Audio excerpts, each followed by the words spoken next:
So, what is co regulation and how does it affect our interactions with others? And more importantly, how does it interact in terms of our relationship to becoming secure? How does it affect us?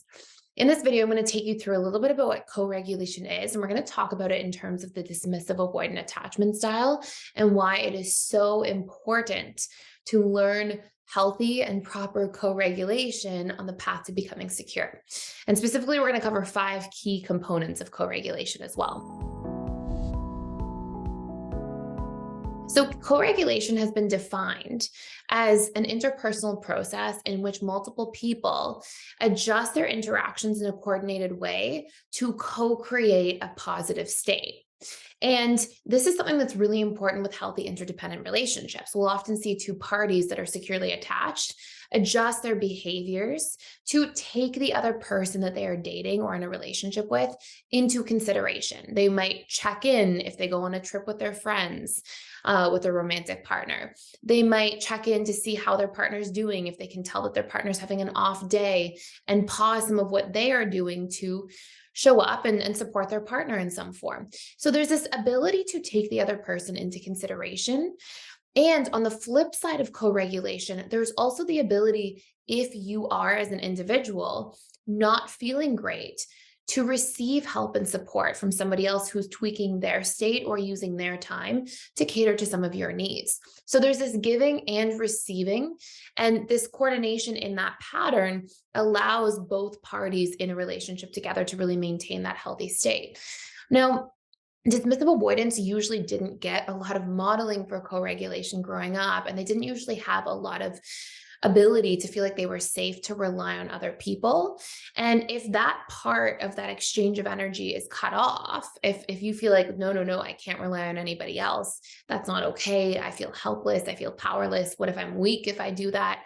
Then really you miss out on this beautiful part of relationships, which is the ability to co-regulate with others.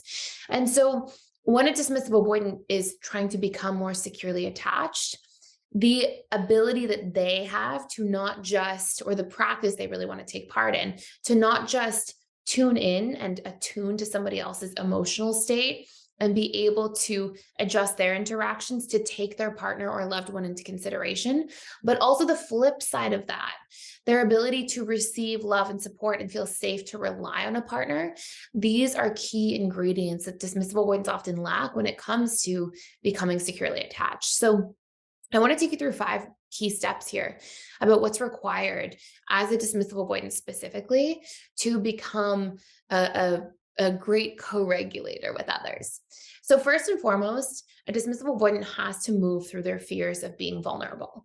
Dismissive avoidants often have a skewed view about what it means to be vulnerable, and they see vulnerability as more exclusively negative than positive. So they tend to think vulnerability will make them weak or shameful or embarrassing, or helpless if they rely on somebody and open up and have that sense of vulnerability.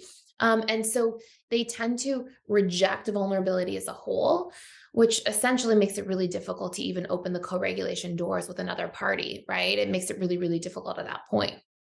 And then even once they start reprogramming the fears, which is step 1, reprogramming those fears and these beliefs, right? Vulnerability does not make you weak. It's courageous to be vulnerable. And what happens if we really unpack the idea of vulnerability is just the stored associations DAs have to being vulnerable are usually first imprinted in childhood. And so a lot of dismissive avoidants have these old ideas that, when I was vulnerable as a child, I was also helpless. And that might have been true then, but it doesn't mean that that will forever make you helpless as an adult, right? Just like if you were a child and you threw a temper tantrum and that got your needs met for attention, which is not a very DA thing, but let's just pretend. It doesn't mean that throwing a temper tantrum in your adult life is going to get your needs met, right? So what might have been one way in childhood isn't necessarily the same relationship we have to something in our adult lives. But DAs still have that old programming when it comes to vulnerability. So they have to work through a lot of those different core wounds and fears. They have to do reprogramming. We have a really great course in PDS you can check out for free for 7 days, all about dismissive avoidant reprogramming. And one of the first things we tackle is like the core wounds associated with vulnerability. So we can remove that and actually recondition some of those ideas at a subconscious level, right? Not just like through seeing it differently consciously and logically, but actually feeling differently about it at our core. Number 2, is then it's a new thing. So it's going to feel outside of the DA's comfort zone. So even though those fears get reprogrammed, there then has to be an element of exposure work, of continuously exposing yourself to actually opening up a little bit. And that usually does best in small incremental chunks where there's a little bit of vulnerability practice, a little bit of asking for your needs, a little bit of opening up and relying on somebody emotionally, a little bit of letting people in. And it's really important to do that.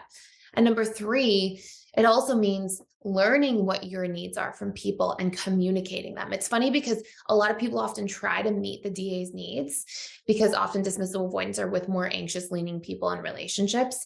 But there are also a lot of needs that DAs have that usually their partners don't even know of because the dismissive avoidant is not communicating and not giving context. And so what ends up happening is dismissive avoidants then feel like their needs are unmet.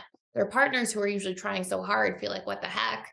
Like, I'm trying so hard to meet your needs and you're ungrateful. And it can really create this disconnect that really prevents co-regulation from happening. Okay. That brings me to number four, which is there has to be an element of nervous system regulation work that dismissive avoidants partake in so that they can get back in their body, connected back to their feelings, and able to realize their feelings in real time. Again, this is sort of a big topic. I have other videos on this channel about nervous system regulation. We also have a course that's like an hour and 20 minutes long you can check out for free that gives you everything you need to know about nervous system regulation. And that's also in the link below. And then last but not least, dismissive avoidants have to learn to actually extend outside of their comfort zone and practice taking others into consideration when they get into close relationships and being able to check in, see what that person is needing, see if there's anything they can do to support that person, and start learning to connect and attune to their partner and loved one and make certain concessions or compromises to create this healthy exchange of energy. And that can be something that dismissive avoidants at first get frightened about or feel like, oh my gosh, but what if I just get exhausted from doing that? But what happens is when you're actually receiving co-regulation from your partner, you actually end up feeling like it is safe to extend yourself to co-regulate with them or on behalf of them because there's this cycle of that going around. Dismissive avoidants usually reject co-regulation when they don't know how to rely on other people or co-regulate with somebody else because it's like they basically are giving out their energy without receiving anything in return because they're blocking everything from being received, right? They're terrified of relying on somebody, so they block and they sabotage that. But once they learn to let somebody in and do that work first, that will then help them to see, okay, I can actually turn around and give some of that energy back.